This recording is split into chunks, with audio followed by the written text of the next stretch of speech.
this week's exercise tutorial. So it's going to be the deadlift, or the hip hinge, I should say. Oh, butterfly. Oh yeah, it's a butterfly. It scared me. Okay, so hip hinge, deadlift. It's the movement pattern is hip hinge. So we'll talk about that. We'll talk about kind of deadlifts and all that variations. I'm going to show you some modifications, some progressions, all that good stuff. So what it does, the deadlift is so good to just build overall body strength. Like, it's such a good move. Everybody needs to be doing it. There's modifications you can do. You can progress it. So anybody can really do it and build their strength up. But it's such a good move, really, for your whole body to build strength. But it is going to focus on like your lower body and your back. Use a lot of your back to really get a good deadlift in.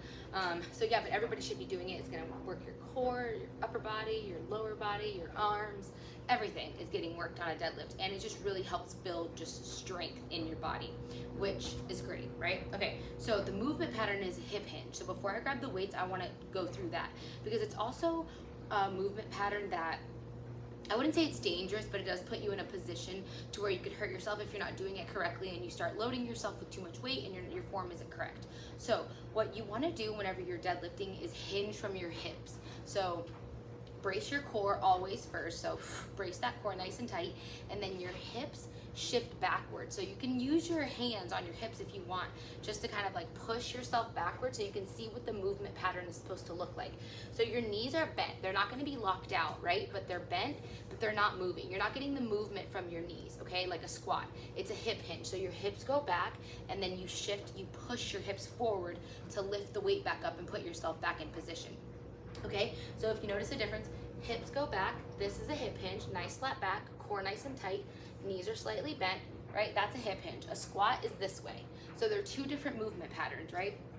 So just want to make sure that you practice that a few times if you've never done a deadlift before you grab weight or anything like that. So I'm just going to show you a dumbbell deadlift. So yeah, so we just grab 2 dumbbells. What you want to do with the weight when you're doing a deadlift is keep it as close to your body as possible, because that's going to what is that word I'm trying to find? That's going to protect your back, your lower back, okay? So keep the weight as close to your body as possible. The further your arms or the weight is from your body, the more stress that's putting on your back, because your back is your center. So your core is going to try to stabilize you, and the further the weight is away, the harder that's going to be for it, and the more pressure it's going to put on your back.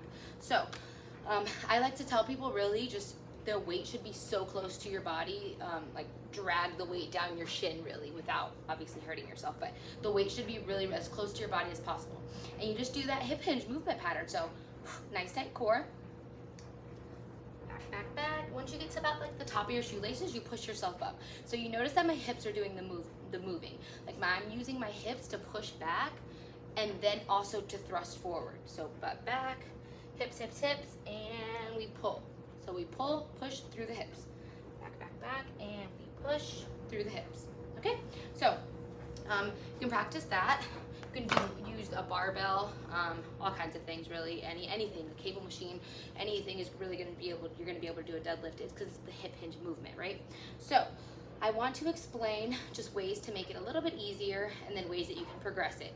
So to make it a little bit easier, I have found that using a kettlebell makes it a little bit easier rather than using like a barbell or a dumbbell if you're not ready for that, because that's going to require a little bit more stability. With a kettlebell, it's just one thing.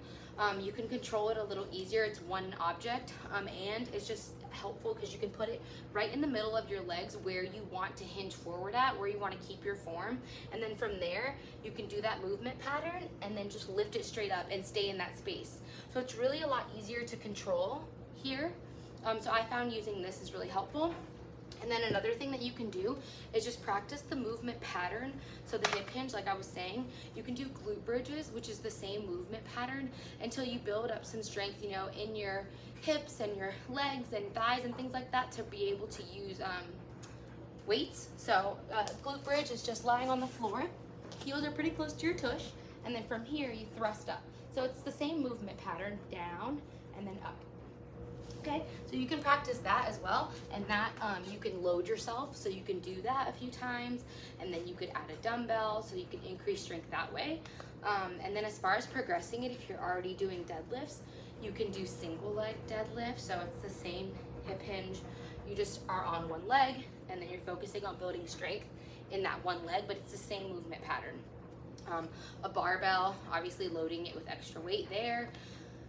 There's tons of ways to really progress it. You can use a cable machine, you can do a 1.5 single leg deadlift, you can do a dead stop deadlift. There's so many variations, right? But the first thing you want to do is get that movement pattern down, because it could be very dangerous if you're starting to load yourself but your movement pattern isn't down yet. And one thing I really want you to watch out for is the rounding of the back. So if you just drop yourself down, like this is just gonna happen. So that's why you really have to brace your core and shift backwards and make it like a conscious decision rather than just dropping yourself down and just kind of being in this movement pattern, because it could really put a lot of stress on your lower back.